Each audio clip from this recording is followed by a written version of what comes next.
is up, guys? This is the first trap date after the season, and I am on my way back to Napanee.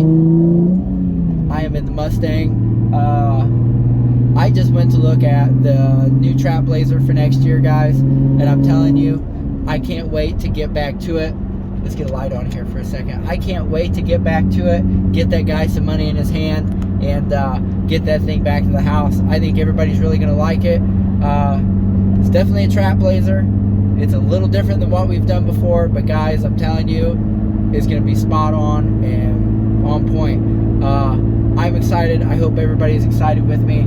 I can't wait to get it back to the house. And once I do, guys, we'll definitely do a video just like we always do of the new vehicles. So if everything goes well, we'll have a new TrapBlazer in the Extreme, Lightning Extreme. He'll be gone. I like that thing. It was great owning it. I always wanted a Blazer Extreme ever since I was a kid. That was the coolest truck. And I had one. I owned it for 2 years. We drove it everywhere. We had a lot of fun in it.